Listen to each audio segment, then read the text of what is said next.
It is understood a majority of scientists on the advisory body are currently opposed to extending the vaccine to those below 16.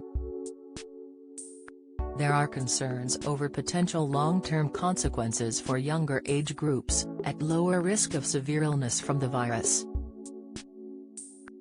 There has been a strong vaccination take-up among 16 and 17-year-olds, with many seeing it as a way of being able to go to music events with friends such as this weekend's Leeds Festival. At present, those aged 12 to 15 can get a shot if they are vulnerable due to health conditions or if they live with an immunosuppressed person. A final recommendation is not expected imminently, according to a Downing Street source, who insisted the government will accept the JCVI's recommendation. Denying claims of pressure, they said, "We are waiting for them to come to their conclusions and then we will do what we are told." But a scientific source raised concerns external pressure is interfering with decisions. They said, the JCVI was set up to provide independent and non-politicized advice to the government. What has happened with coronavirus is that the debate has also become a political one based around ideological political positions, when in fact, as scientists, changing one's mind is actually the right thing to do if the evidence persuades you. The decision around vaccinating children should not be about whether a parent wants to do it or about the politics of it. The advice the JCVI gives should be independent. As protesters marched through Brixton, South London, yesterday against proposals to introduce vaccine passports, the source suggested encouraging jab-hesitant adults to get inoculated would be more effective than vaccinating children. They said, with the ability of the Delta variant to spread in a vaccinated population, it won't go away even if children are vaccinated. We need to get a sense of urgency here. Unvaccinated adults need to get jabbed if we want to keep people out of hospital or dying. Sajid Javid, the health secretary, appeared to apply more pressure yesterday as he said school vaccination teams are already being recruited so shots could be given in class as well as via the NHS. But he added, while we await those findings, one thing is already crystal clear: the main consideration for any decision on vaccinating our young people will always be the risks and the benefits to children. But Tory MPs have questioned the wisdom of a mass rollout for children, with Esther McVey telling GB News, "We need to balance up the risk of the vaccination to them and what would happen with COVID should they catch it." Some scientists have been expressing doubts over extending jabs to children.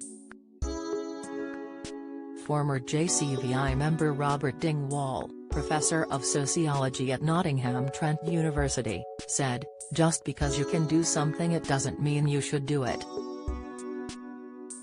The JCVI has kept the nation's children safe for 60 years by producing careful and rigorous analysis in relation to the scientific evidence around vaccines. He added, if the government was to ignore the JCVI, this would put members in a very difficult position and threaten public confidence in the system of vaccination, the very system that has been protecting children for decades. JCVI Chair Sir Andrew Pollard said, "JCVI does not come to this with an ideological position on vaccinating children or boosters, but assesses the scientific evidence to provide the best advice at the time." Scientists learn more and more about COVID every day, and so JCVI's advice changes as the evidence emerges to inform that advice. The government has consistently followed JCVI advice over nearly 60 years. There were 32,406 new cases and 133 deaths reported yesterday, up from 32,058 cases and 104 deaths last week. Those who have had their first and second jabs reached 47,958,928 and 42,507,601 respectively. Comment by Molly Kingsley. News that the NHS has drawn up plans to vaccinate 12 to 15-year-olds and, just as important, the manner in which that news leaked out, left many parents feeling disregarded and betrayed. Personally, I find it alarming that we are contemplating vaccinating children of any age without waiting to see the long-term safety data. In July, the Joint Committee on Vaccination and Immunization was clear in its conclusion that a mass rollout to children couldn't be justified. No one has yet managed to produce convincing data showing what changed, even for the 16 to 17-year-olds. Nebulous statements about vaccination of children being needed to stop school disruption, or to reduce community transmission, are no substitute for a quantitative risk/benefit analysis showing why the benefits to children of vaccination outweigh the small but real risk of serious illness that the vaccine carries. This analysis is the bedrock of informed consent and, given that the rollout to 16 and 17 groups is already well underway, it is beyond urgent. To then learn that the NHS was planning to go further still and bulldoze down the age ranges, apparently preempting any JCVI decision on those younger groups, was doubly concerning. Where this decision came from is still not entirely clear. The whole stinky affair is typical of the opaque, murky decision-making which has typified so much of this government's pandemic response.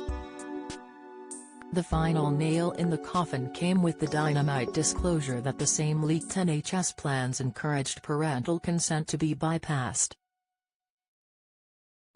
The idea that 12-year-olds could make a properly informed decision here is risible.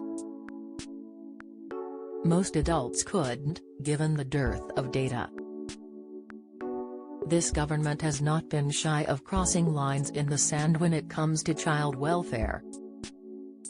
But even by the standards of the past 18 months, the forced disclosures, half-denials and cagily worded rebuttals of this past week mark a new low. The contempt shown for children, parents and families leaves a very bitter taste. Molly Kingsley is co-founder of Use for Them related articles Pfizer vaccine, 4 troubling side effects that follow second jab, vascular dementia symptoms, early signs of vascular dementia, vitamin B12 deficiency, the sign in your feet of possible damage.